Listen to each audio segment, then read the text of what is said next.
See, with the Death Eaters, it's all pure blood this, mud blood that. Voldemort is half muggle, you dirty bitch.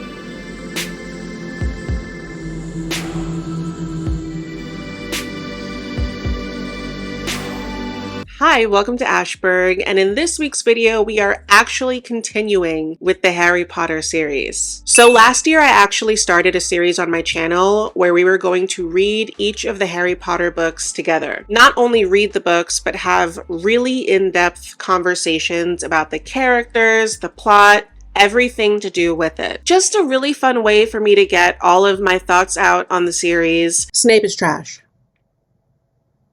And then in turn, get to hear about what you guys think too. In the year plus since I've started it, we've actually made it through one book.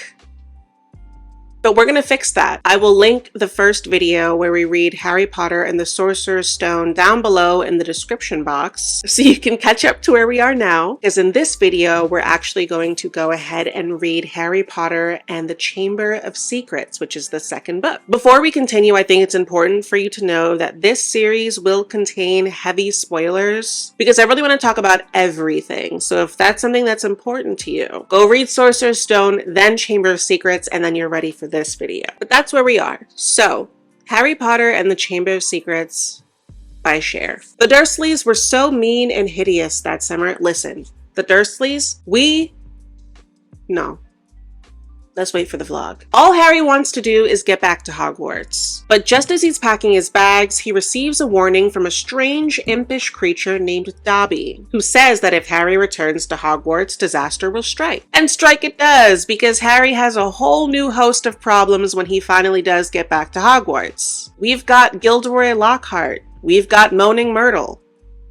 Nightmare blunt rotation. But each of these seem minor annoyances when the real trouble begins, and someone, or something, starts turning Hogwarts students to stone.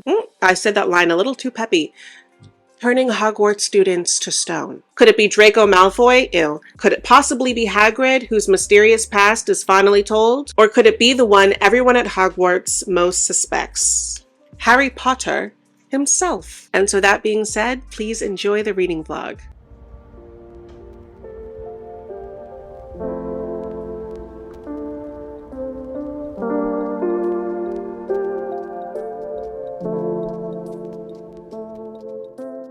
I just had to turn up the heat because we're in the middle of an Arctic storm and my dad went to work and left me in 67 degrees.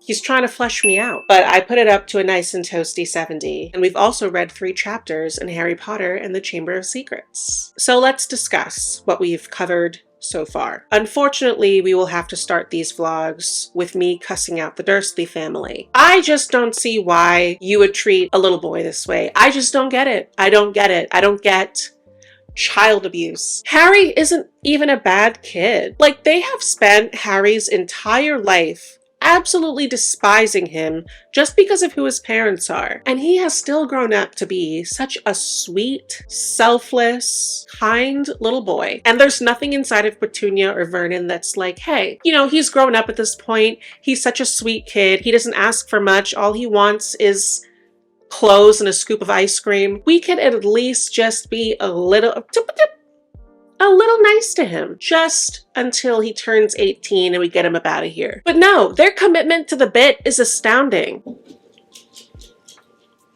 Remember when you were over there minding your business? Like, they hate Harry so badly that in the last book, Hagrid attacked their son Dudley, gave him a little piggy tail, and now in the beginning of this book, they know that Harry has had a full year of magical education, and they still treat him like garbage. Like, they don't even think to themselves, what if he learned something that could possibly hurt us? I mean, that's the first thing that I would think of, is the fact that now this kid might want revenge on me for treating him like trash for all these years, but not the Dursleys. But Chamber of Secrets opened with another sequence of the Dursley family being absolute horrible monsters. Uncle Vernon is planning this dinner for, I think, his boss or his client or somebody, and they're like, Harry, go upstairs and hide. They can't know we have a street urchin living up in here. So Harry does that, and upstairs he finds Dobby, the house elf. I know that Dobby means well.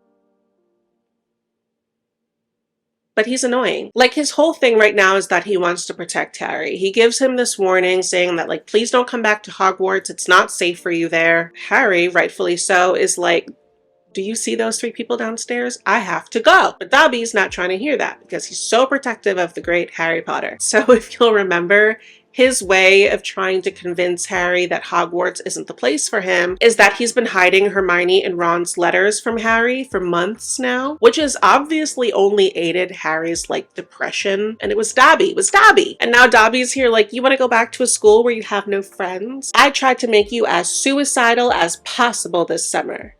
Did I help? But obviously, meeting Dobby was another big part of the story. So we got through those chapters. And where we are now, Ron and the Weasley twins, Fred and George, have busted Harry out of the Dursleys, and they've taken him back to their home, which is called the Burrow. And thankfully, Harry gets to stay here for the rest of the summer. I absolutely love the scenes where we get to spend a lot of time with the Weasley family. I just adore how Cher spent so much time crafting each of their individual personalities, and their personalities just bleed through so much in those scenes. Molly Weasley is my favorite Weasley. She's at the top of my list. I love how she's a mother, both strong and terrifying. The perfect blend. And the fact that this is one of the few wizarding homes that we get to spend a lot of time in. Like, one of the scenes we read, they were denoming the garden, which basically means that you grab one of the gnomes by their hair and just swing them around and let them go. And they stumble along like drunkards trying to find their way back to their little burrows in the garden. Just such a fun little weird detail to add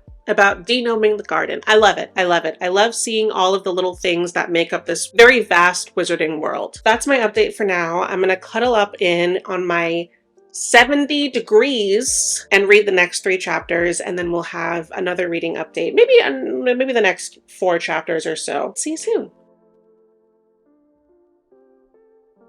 We've just gotten through chapter 6. So first we went through the chapter Flourish and Blots, which is the chapter where Harry, for some reason, has been entrusted to use flu powder. You know, flu powder where you're supposed to take a handful of powder, toss it in the fireplace and say, Diagon Alley, Diagon Alley, Diagon Harry.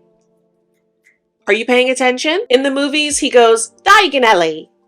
But in the book, it's because he's coughing and he ends up in Flourish and Blots. And I guess Flourish and Blots is in the seedy side of Diagon Alley. It's Diagon Alley adjacent. And when Harry ends up in Flourish and Blots, he secretly observes the Malfoys coming in and selling some dark artifacts. Draco. But also in this chapter, we officially meet Gilderoy Lockhart. Gilderoy Lockhart becomes the new Defense of the Dark Arts professor. According to him, has just a wealth of experience. I guess according to the book, he's a bit of a sex symbol in the wizarding community. I'm not here to judge, but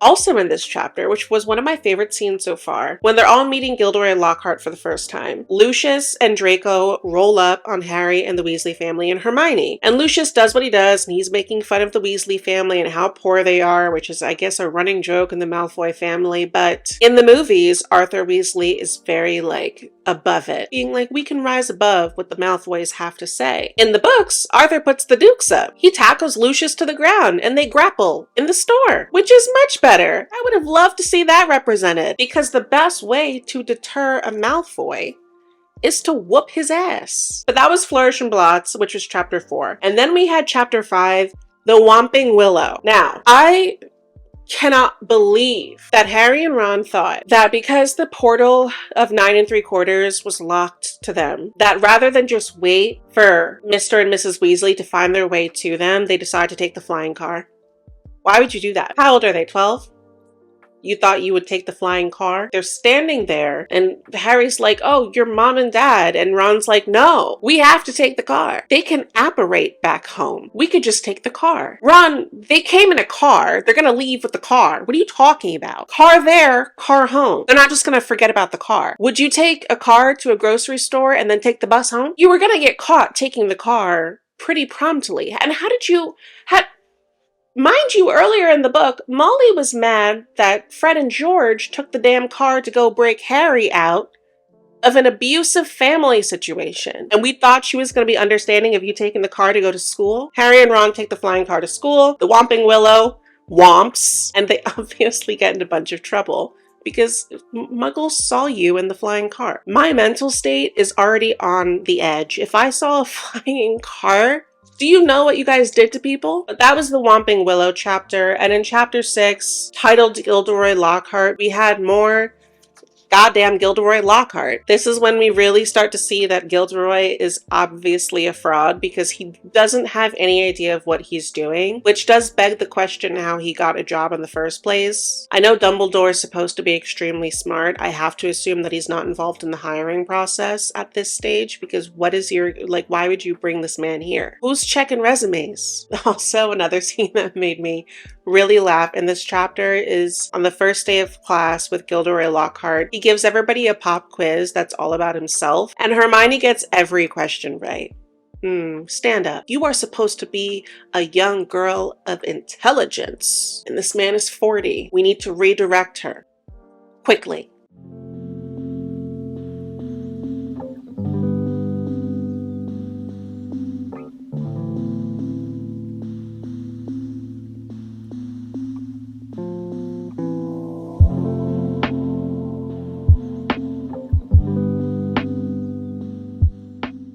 Hello. So we're back home from visiting my dad, and I was thinking we would do some more Harry Potter reading updates. Before we start, I'm going to go ahead and make a quick cup of tea. Honestly, I'm a coffee girl. There is nothing I love more than waking up and having my partner go and make me a fresh cup of coffee. Are you bubbling?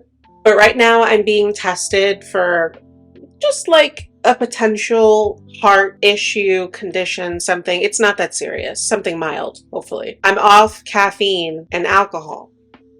The alcohol, not too bad. I have sparkling cider. And I drink everything in a wine glass still because I like to feel like I'm a part of the group. But that's all to say that they got me out here drinking decaf. And herbal tea. Is going caffeine free and having herbal tea good for me? Yes. Do I realize how exhausted I am when I don't have caffeine to trick me into feeling I'm awake? Yes. But I want to die. Maybe not having coffee is good for me. I'm slowly realizing this. Hold on. Anyway, I got through chapters 7, 8, and 9. So in chapter 7, that is the mudblood. Wait, let me go get the book so I know what chapters I'm talking about. Okay, so in chapter 7, that's titled Mudbloods and Murmurs.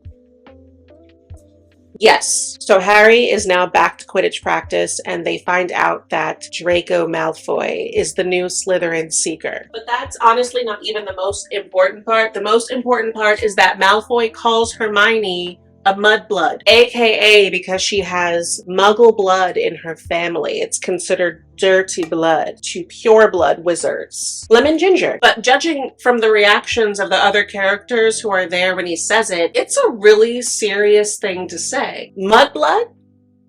Excuse me? How are you going to be at this school calling people mudbloods? Who do we report this to? Dumbledore, you run a loose ship. With all the magic that we have at this damn school, there has to be some kind of way to detect when the word mudblood is even uttered. Got kids being called mudblood. Are you crazy? I know that a lot of people like to make excuses for Malfoy and talk about his character development, and maybe now that we're reading the series over again, I'll feel differently about him too. But right now I feel absolutely nothing. He's a snotty little bastard, and I won't make excuses. If I change my mind about him later on in the series, delete the footage. So Hermione gets called a mudblood. Oh, and we also find out that the reason that Lockhart is allowed to teach at this school, even though he's an idiot, is because nobody else wants the position. Nobody else wants to teach Defense of the Dark Arts. Everybody thinks the position is cursed. So Dumbledore literally had to scrape the bottom of the barrel to find a professor. And I'm really happy that he did, because now Snape has to look at this bumbling fool and know that Dumbledore still picked him over Snape to run the class. And it's what Snape deserves. And then at the end of the chapter, Harry starts hearing voices moving throughout the castle. So that was chapter 7. Chapter 8 is the Death Day party. This is still way too hot. What am I doing? The Death Day party is where nearly headless Nick celebrates, I think it's 500 years since the day that he died. It's a big old shindig for all of the ghosts. It's really dreary and spooky and not really something for the living to take part of, but as always, the three of them find themselves in places where they should literally never be. But it's after the Death Day party that Harry hears the strange voices again, and then they discover Mrs. Norris the cat petrified. And it's the only time that I really feel sad for Filch. If you don't remember, Filch is the Hogwarts housekeeper. He's really nasty and he hates all the students, but I didn't want his cat to be petrified. It's a cat. What am I gonna do? And then there's the whole message left on the wall saying that the Chamber of Secrets has been open. Everyone in the school kind of stumbles across them discovering the cat. People start to think now that Harry's the one who opened the Chamber of Secrets. Also in this chapter, we meet Moaning Myrtle. I think I have a little bit of sympathy for her because she was 12 when she was killed. She was a deeply insecure little girl, and imagine being trapped in that state of insecurity for decades. Imagine being trapped as a teenager forever. No cortex is developing. That's crazy. I mean, she's still obnoxious for sure, but like... And finally, we have chapter 9 where the trio decides that they are going to be all gung-ho about the Chamber of Secrets because they're allergic to minding their own business. But here they go. To be fair, they have a noble cause because they are under the correct impression that other students who aren't pure-blooded wizards are at risk of being targeted by whatever the Chamber of Secrets has unleashed in the school. But the way that they will insert themselves into every tiny investigation they can get their grubby little mitts on is ridiculous. Just go to school. I know for a fact that every time there's trouble and McGonagall sees it's the three of them, she walks in there like... One of the things that I've noticed reading the series again is that since the Chamber of Secrets has been opened, there have been so many very short references to Ginny being really nervous and scared and feeling really uncomfortable and crying her little eyes out. And her brothers are like, oh, she must be so worried about Ron, and oh, she must be so worried about what's been happening at the school. The whole time they don't know. It's Ginny. She's killing these people. She's a little killer. I'm washing his 2 beds, and he's really upset with me because he wants his things now, and I'm not giving him access. Don't you want fresh sheets, my man? Please look at me, Blue. I love you. I love you.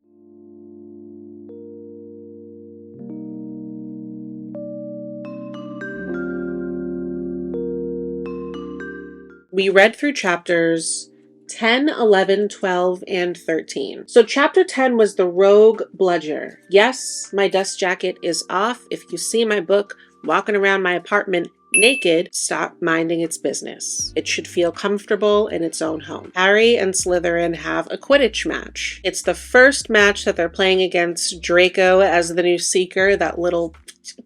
And during the Quidditch match, one of those bludgers, which if you forget is the big ball that's only job is to go and murder the students on the field. One of the bludgers just decides to fixate on Harry and it chases him around, knocks him off his broom, shatters his arm, but they win the match. Sacrifices have to be made. I don't care if you're 12. A couple things about that scene. Number one, where are the teachers? Because in the movie, when they have the rogue bludger, all of the teachers are there and they're trying to at least interfere in some way to help Harry, even though everything's happening so fast they can't. But in the book, it's him alone and God on that Quidditch field. I don't even think when I was reading that the teachers were even mentioned. Just the Quidditch referee, but she's useless. Which doesn't make sense because why wouldn't Snape be out there to watch and gloat in all his greasiness at Slytherin playing against Gryffindor? Or where's McGonagall? Or where's Dumbledore? Like, don't tell me the teachers were just turning up in Dumbledore's headquarters and not paying the kids any mind. But Harry could have been killed. And then here comes Lockhart's dumbass coming to fix Harry's arm, and instead of just repairing the broken bone, a very basic wizard maneuver, because Hermione fixed Harry's glasses in the first book and she didn't even know magic. She read 2 sentences out of a textbook and turned into an optometrist. Lockhart can't just fix a broken arm. Anyway, he makes it bendy. While Harry's recovering, we also get our second visit from Dobby, who is behind the rogue bludger. Dobby definitely has the most honest intentions, but he's also not the brightest bulb. And then also in this chapter, the monster that lurks within the Chamber of Secrets attacks again and he gets Colin Creevey. And now that's two people that are associated with Harry petrified, which does not bode well for Harry's public relations. From there on, in chapter 11, we had, chapter 11 was the dueling club. Chapter 11 is where we find out that Harry is able to speak Parseltongue because in front of everybody, he starts talking to a snake. And in the moment, he's like, oh my God, this is so cool. And then afterwards, he finds out that everyone associates Parseltongue with dark magic. That's strike 3 through 8 for Harry on the murdering his fellow students front. Not great. And things really start to pick up with everybody suspecting him as the heir of Slytherin. There's a really funny scene in this chapter where when Harry was talking, hi, my sweetness. Do you like to hear about Harry Potter? When Harry was speaking Parseltongue in front of all the students, he was trying to ward off a snake from attacking another one of the students, Justin Finch Fletchley.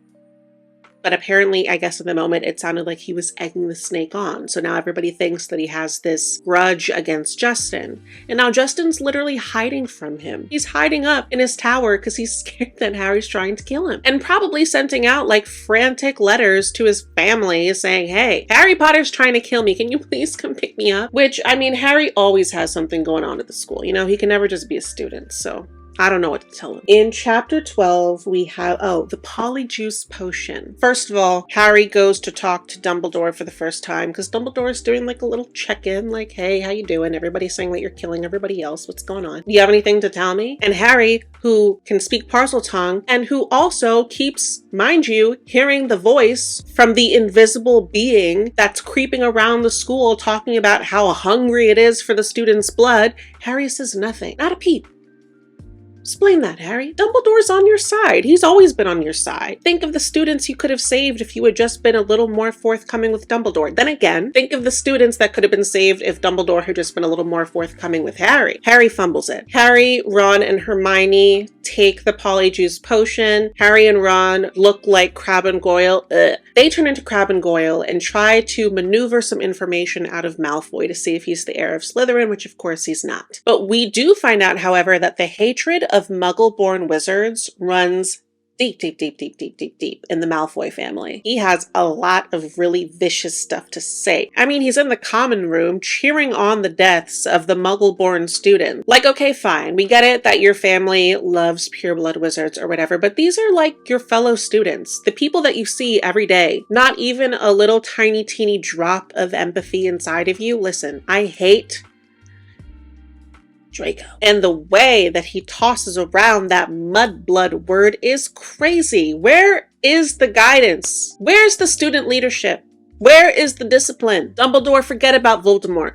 What are you doing to stop the racism running in your school? If I was at Hogwarts, I would be assembling the Diversity and Inclusion Committee today. Finally, we got through chapter 13, titled The Very Secret Diary, because Harry finally comes across the diary of Tom Riddle. And through the visions that Tom Riddle is able to show him through the diary, Harry comes to understand that Hagrid was expelled for allegedly opening the Chamber of Secrets 50 years ago. Of course, we know that Hagrid actually isn't responsible, but he is still blamed. The whole concept of Tom Riddle's diary is so creepy to me. Like, imagine writing into a diary and it starts to write and Harry's just like, yeah, Harry, if you don't put a crucifix in that diary. But that's what Harry does, right? Like, that's his whole personality. He is so gung-ho about finding out information that he does not care the danger that he will put himself in. If he can find out another piece of the puzzle, he will risk it all. Also in this chapter that I completely forgot about is the fact that the school celebrates Valentine's Day for the first time because of Lockhart. It's such a cute little like side event that goes on, especially because Lockhart's like, you should ask, you know, your professors for some love-themed things. Ask Snape for help brewing a love potion. I wouldn't.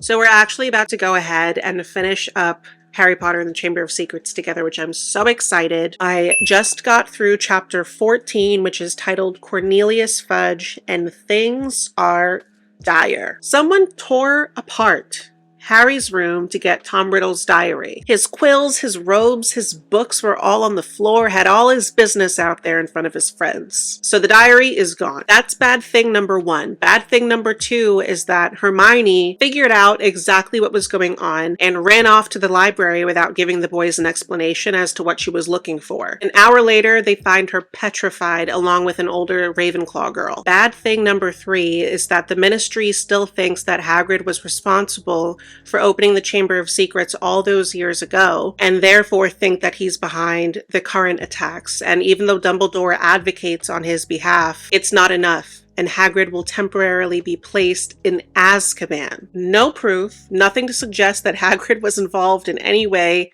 Azkaban. They sent this man to Guantanamo Bay off of a hunch. Hagrid's better than me.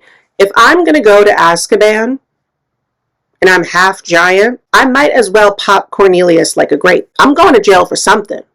Not going for nothing. That's bad thing number three. And we still got one more. Who shows up but that little slime ball, Lucius Malfoy? Lucius Malfoy is one of the governors of Hogwarts, which I completely forgot even existed. The governors operate, I guess, out of the Ministry's control, and they make the big decisions for the school. And in all their infinite wisdom, they let this nearly convicted Death Eater, Lucius Malfoy, up on the board. So many of the problems that the wizarding world has is because these people are so loose. But the governors have decided that Dumbledore is no longer fit to act as headmaster, considering he lets all these students get killed, and he is temporarily suspended. That's bad thing number four. And finally, bad thing number five is that they are considering closing the school until all of this is resolved. Harry will be sent back to live with the Dursleys. You might as well finish them off and go hang out with Hagrid at Azkaban. I'm just giving you ideas. So that's where we've left off. We have chapter 15, 16, 17, and 18 left of the book, and then we are finished. So we are going to go ahead and finish this up together, starting with the chapter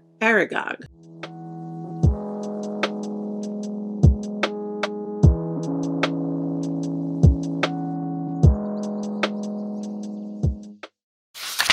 We're in the part of the Aragog chapter where Harry and Ron get captured by Aragog's minions. If you forget, Aragog is the giant spider that Hagrid rescues when he's a teenager. And now that giant spider lives with his giant spider horde in the middle of the Forbidden Forest, and Harry and Ron have to go talk to him. But the spiders have just picked Harry and Ron up and carried them to the moonlit clearing where all of the giant spiders are waiting. If I ever get caught by giant spiders, I'm asking you as my friend to punch me so hard in the face that you kill me, okay?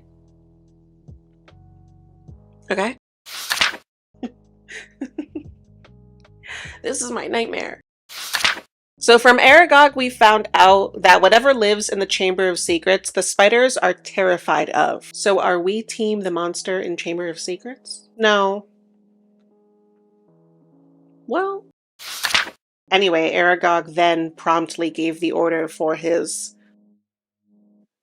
spider sons and daughters to eat Harry and Ron and Fang the dog. Why did you even talk to them? That's so mean. So we are in chapter 16, the Chamber of Secrets now, and we have once again seen that without Hermione, they would all be dead. Hermione, alone, discovered that the thing in the Chamber of Secrets is the basilisk, and that it's been moving through the pipes. She's petrified. She's literally made of rocks right now, and she's still 10 times more effective than Harry and Ron. I will never hear a negative word about that girl. Do you hear me? So the teachers have all assembled, and Harry and Ron are hiding in one of the wardrobes to hear what they're saying. And Professor McGonagall tells the other teachers that the monster of the Chamber of Secrets has taken a student. And she says it left another message right underneath the first one. Her skeleton will lie in the chamber forever. And right after, it says Professor Flitwick burst into tears. That made me so sad. These teachers, not Snape. These teachers really do care so much about their students. It must be really difficult building these very deep relationships with the students and just wanting to protect them, especially when Harry keeps attracting Voldemort's crusty ass here every year. I know they're tired. I know they're tired.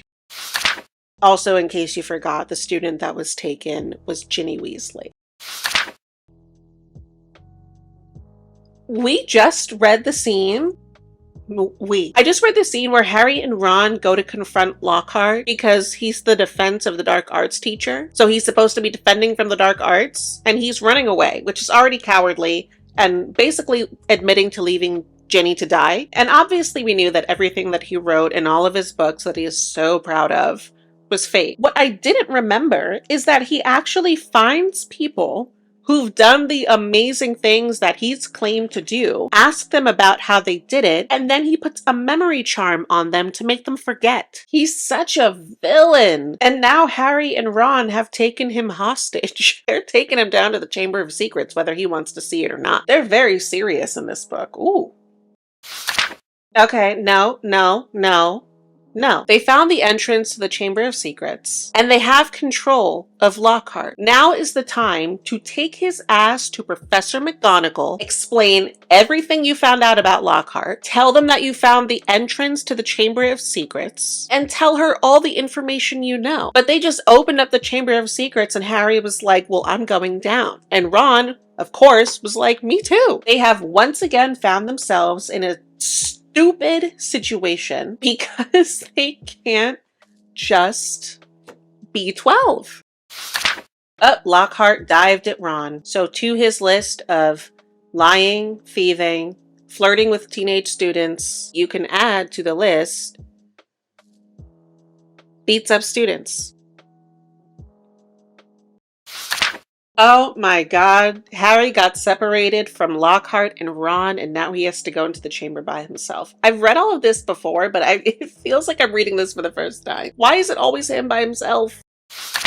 So Harry is officially in the chamber, and we start chapter 17, The Heir of Slytherin. This has been going by so quickly. I'm having such a good time. Ooh, I forgot that if the basilisk looks directly at you, it kills you instantly. So now Harry has to worry about that too. There's so many things to worry about. I feel like I would fail that test so fast. If you tell me not to look at something, So we found Ginny, and Ginny's unconscious, and Tom Riddle's there. And as we all know, Tom Riddle is responsible for opening the Chamber of Secrets. Watching Harry have this exchange with Tom Riddle, where Tom is acting very suspiciously. Like Harry's like, quick, Tom, we have to get Ginny above ground and help her. And Tom's just smiling at him. And it's just this line like, Harry stared at him. There was something very funny going on here. ... Harry. He just took your wand and put it in his pocket. Harry, you're in danger. See, with the Death Eaters, it's all pure blood this, mudblood that. Voldemort is half muggle, you dirty bitch. All this talk, and for what? For what? Why is it that Voldemort is allowed to stay, allowed to hang out, and the rest of the Muggleborns have to go home? That make sense to me. Voldemort, why is that even your purpose? What does it matter to you? This has all just been one big scam. Do the Death Eaters know who lives amongst them? Anyway, reading about what Tom Riddle did to Ginny was actually very sad. For the entire year, Ginny has just been living a nightmare. Having this decades-old, vengeful memory of the Dark Lord targeting you and forcing you to do things that you don't want to do. Oh my god. Very, very sad business. Woo! Fawkes the Phoenix, Dumbledore's Phoenix, and the Sorting Hat did a lot of heavy lifting in this last scene. The Basilisk and Tom Riddle, they had Harry's number. They did. Thank God that Dumbledore had the foresight to send some type of help. This chapter's moving so quickly though. I think I was remembering most of it from the movie, where the scene, obviously for movie purposes, is really drawn out. But this fight has only really taken like 2-3 pages. We just finished chapter 17, and with that we have vanquished Tom Riddle, destroyed his diary, which becomes really important for later. Let's start chapter 18, the last chapter, which is Dobby's reward. Dumbledore's back, and apparently he's been back. Are you? Here's the deal. What if Harry failed? Were you willing to gamble Ginny's life over this? What is going on? Oh, what?